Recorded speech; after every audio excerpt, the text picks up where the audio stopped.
Don't forget to like the video, share your thoughts in the comments, and subscribe to stay updated with our latest stories. The Tuesday had started like any other Tuesday, which is to say, with a quiet sort of predictability that had become the hallmark of my life since Richard passed, and the kids flew the nest. I was Carol, by the way, just a woman tending her small garden of memories and marigolds in a sleepy suburban cul-de-sac. The sun was doing that lovely late morning thing, where it filters through the kitchen window, just so, making little rainbows in the steam rising from my second cup of coffee. I'd been meaning to tackle the overflowing bookshelves in the den, a task I'd put off for, about 6 months, and had finally steeled myself for the dusty endeavor. That's when the doorbell chimed. Now, I don't get many unexpected visitors. The occasional delivery, sometimes Martha from next door wanting to borrow a cup of sugar or share the latest neighborhood gossip. So, a little flutter of curiosity stirred in me as I wiped my hands on my apron and headed for the door. Peeking through the peephole, I saw a young man standing on my porch, a book tucked under his arm. It took me a moment to place him. Tall, lanky, with that familiar shock of sandy blonde hair that always seemed to defy a comb. It was Liam, Tom, and Sarah's boy from across the street. Goodness, he wasn't a boy anymore, was he? Must be 27, 28 by now. I hadn't seen him much since he'd gone off to college. I opened the door, a smile already forming. Liam, what a surprise. Come on in. He had a shy smile, the kind that crinkled the corners of his bright blue eyes. Sarah's eyes. Hi, Mrs. Henderson. Hope I'm not disturbing you. Not at all, dear. I was just psyching myself up to battle a mountain of books. What brings you by? I stepped back, gesturing him into the hallway. The scent of old paper and lemon polish, my signature home fragrance, seemed to greet him. Mom asked me to return this, he said, holding out the book. It was an old, well-loved copy of To Kill a Mockingbird, one I often lent out. She finished it last week and, well, Mom, she gets sidetracked. I chuckled. Sarah was a wonderful woman, but focus wasn't always her strong suit. That she does. Thank you, Liam. Would you like to come in for a moment? I just brewed a fresh pot of coffee, or maybe some iced tea. It's warming up out there. The words were out before I'd really thought them through, just the old habit of hospitality. He hesitated for a split second, just long enough for me to think he'd decline. Coffee sounds great, actually, if it's no trouble. No trouble at all, I assured him, leading the way to the kitchen. Have a seat at the table. My kitchen is sunny, yellow walls a bit cluttered with canisters and recipe books.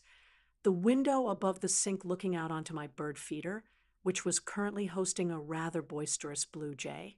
Liam sat, placing the Harper Lee classic carefully on the checkered tablecloth. He looked a little out of place in my cozy, slightly old-fashioned kitchen, dressed in a simple t-shirt and jeans. Yet there was an ease about him, too. So, how have you been, Liam? I asked, pouring him a mug of coffee, the dark aroma filling the air. Last I heard, you were working, was it in the city? Some kind of tech thing. He took the mug with a grateful nod. Yeah, software development. It's interesting.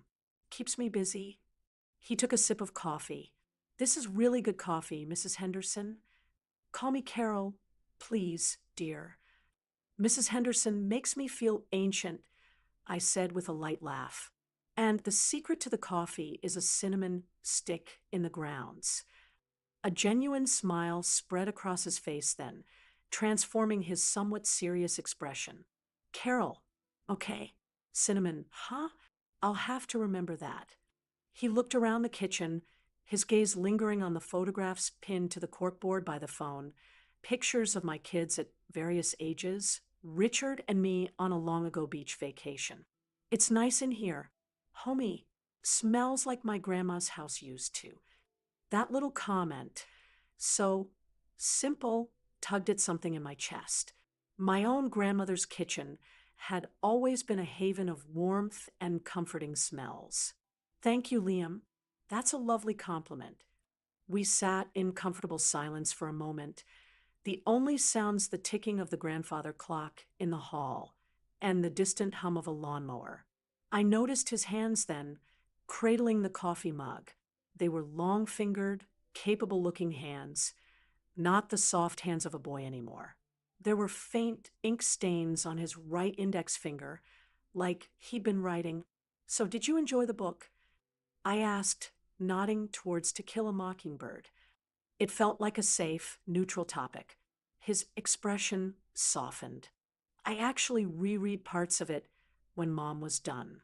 It's been years. It's powerful. Still holds up, you know? It really does. I agreed.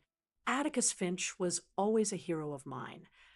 Mine too, he said, his voice a little quieter. It makes you think about things, about doing the right thing, even when it's hard. He looked directly at me then, his blue eyes surprisingly intense. There aren't a lot of Atticuses in the world anymore, are there? His question, so direct and a little melancholic, caught me off guard. It wasn't the sort of thing you expected from your neighbor's son, who just popped over to return a library book. It was the kind of question that usually came after a few glasses of wine with old friends, or in the quiet, searching hours of the night. And that, I suppose, was the first little tremor, the first hint that this wasn't going to be just a polite, superficial chat. The air in my sunny kitchen suddenly felt a little thicker, charged with an unspoken something, and I found myself leaning forward, genuinely wanting to hear what he had to say next. What happened after that simple question? Well, that truly did surprise me. He didn't wait for an answer. Not really. It was more of a thought spoken aloud. He traced the rim of his coffee mug with a fingertip. I mean, he continued, a slight furrow in his brow. Everyone's so quick to judge, so loud with their opinions. But how many are willing to actually stand for something? To listen? It feels like a lost art. I found myself nodding slowly. I know what you mean, Liam. The world feels noisier, somehow, than it used to, and not always in a good way. I thought of the constant barrage of news, the endless arguments on social media that even I, a reluctant participant, couldn't entirely escape. Exactly, he said, looking relieved that I understood. I work in tech, and it's all about connection, supposedly, connecting people across the globe. But sometimes I think we've just found more ways to misunderstand each other, faster and louder than ever before. He gave a short, somewhat rueful laugh. Sorry, I didn't mean to get all philosophical on you. It's just something I've been thinking about lately. No, don't apologize, I said, and I meant it. It was refreshing. Actually, how often did I have conversations like this anymore? My friends and I usually talked about our gardens, our grandchildren, the latest aches and pains.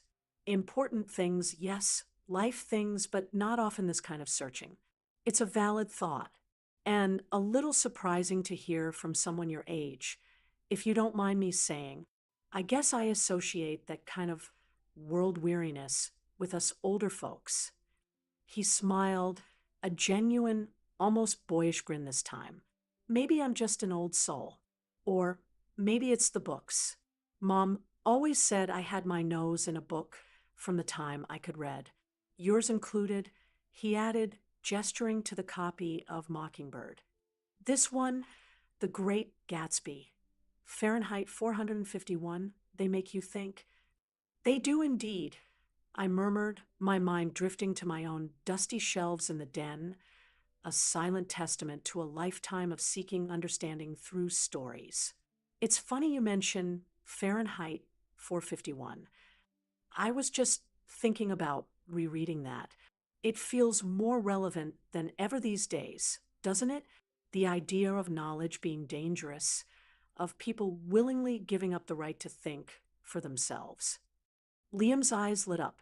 It really does. The way Beatty talks about why books had to be burned, it's chilling because you can see shades of it happening. People choosing easy entertainment over anything that challenges them. He leaned forward a little, the earlier shyness completely gone, replaced by an animated passion. I actually tried to talk about it with some guys at work, and they just looked at me like I had two heads. They were more interested in the latest superhero movie or a viral video. I felt a pang of something akin to recognition, not because I discussed dystopian novels with my peers often, but because I knew that feeling of holding a thought or a passion that didn't quite fit with the people around you. It can be hard to find people who want to dig a little deeper. I acknowledged. Yeah, he said, then looked down at his mug, a flicker of that earlier reserve returning. So, uh, thanks for letting me ramble. Liam, I said gently, it wasn't rambling. It was a conversation, and a very interesting one. I topped off his coffee, and then my own. The afternoon sun had shifted, now casting longer shadows across the kitchen floor. The blue jay had flown off, replaced by a pair of chattering sparrows. Tell me, what else have you been reading or thinking about? It was a simple invitation, but it felt like opening a door I hadn't realized was closed. He hesitated for only a moment before a small smile touched his lips. Well, since you asked. And just like that, the conversation flowed again, easier this time. We talked about books, yes, but it wasn't just about plots and characters. It was about the ideas they sparked, the way they made us feel, the questions they left us with. He spoke with an earnestness, a surprising depth of thought that I found myself drawn to. He talked about the pressures of his fast paced job, the feeling of being a small cog in a very large machine, and his quiet desire to do something more, something that mattered, though he wasn't quite sure what that was yet. I listened, truly listened, perhaps in a way I hadn't listened to anyone in a long time. There was no agenda, no need to offer solutions or advice, just the simple act of hearing another person's thoughts, their quiet hopes and anxieties. And in his words, I found echoes of my own younger self, that period of searching and questioning that seems to fade with the routines and responsibilities of middle age. He asked me questions too, about Richard, about my children, about what it was like growing up in a different era. He wasn't just being polite. There was a genuine curiosity in his voice, a desire to understand. I found myself sharing things I hadn't spoken of in years, memories that lay dormant, coated in the dust of everyday life. I talked about my early dreams of being a journalist, a passion I'd set aside when motherhood called. I even confessed my secret love for old black and white movies, the kind with witty dialogue and glamorous stars. You wanted to be a journalist? He asked, his expression thoughtful. Why didn't you pursue it later, after your kids were grown? The question was direct, but not unkind. I paused, looking out the window at the now peacefully feeding sparrows. Life, I suppose, I said with a sigh. It has a way of setting you on a path, and sometimes you forget there were other trails you once wanted to explore. And then it just feels too late. I don't think it's ever too late to explore a trail, Carol, Liam said softly, his gaze steady on mine, maybe just in a different way. His words, so simple, so earnest, landed with a surprising weight. It wasn't a platitude. It felt like a genuine belief he was offering me. And in that moment, looking at this young man, my neighbor's son, who I'd only ever known as a child from across the street, I felt a connection that was as unexpected as it was profound. The shock wasn't a sudden event. No crashing cymbals or dramatic revelation. It was a quieter thing, a dawning awareness. The shock was realizing how much common ground could be found in the most unlikely of places, with the most unlikely of people. It was the surprise of being truly seen and of seeing someone else, perhaps for the first time. The afternoon was wearing on, the light outside turning golden, and I knew this conversation was something special, something I wouldn't soon forget. The grandfather clock in the hall chimed 3, a soft, sonorous sound that seemed to mark a shift in the afternoon's gentle rhythm. Liam glanced towards the sound, a flicker of awareness in his eyes, as if remembering that time outside this kitchen was still moving forward. Wow, 3 o'clock already, he said, a note of surprise in his voice. I should probably let you get back to your day. I've taken up so much of your time. Not at all, Liam, I said, and it was the truest thing I'd said all day. This has been, well, it's been a real pleasure. I meant it. The mountain of books in the den was completely forgotten, and in its place was a feeling of lightness, of unexpected camaraderie. He stood up, and I did too.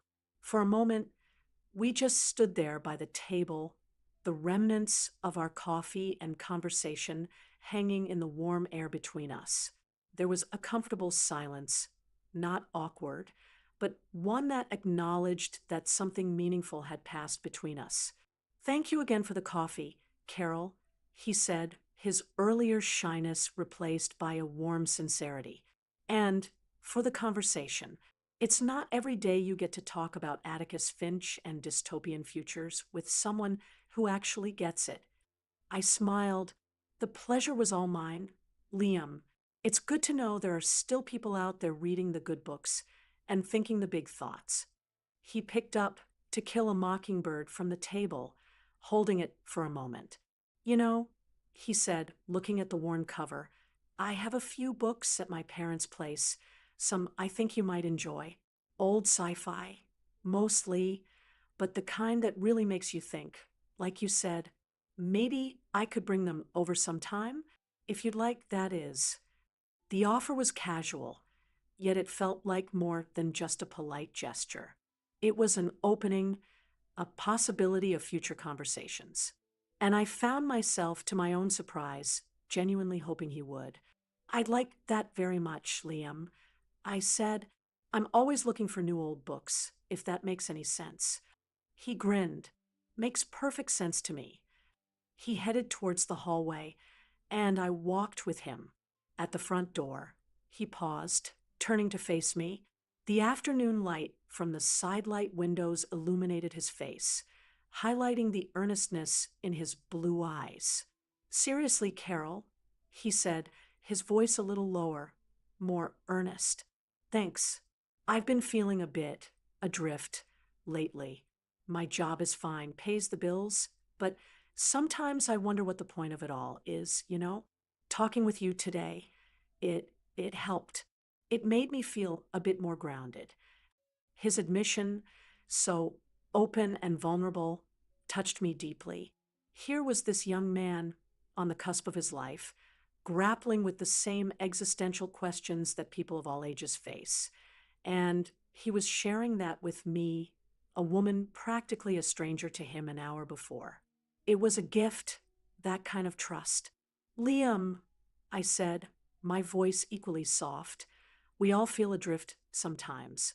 No matter how old we are, the important thing is to keep seeking those moments of connection, those conversations that make us feel grounded. They're out there, sometimes in the most unexpected places. I smiled, thinking of how this ordinary Tuesday had become anything but. He met my gaze, a look of profound understanding passing between us. It wasn't a romantic connection, not in any conventional sense. It was something else, something perhaps rarer, and, in its own way, more precious.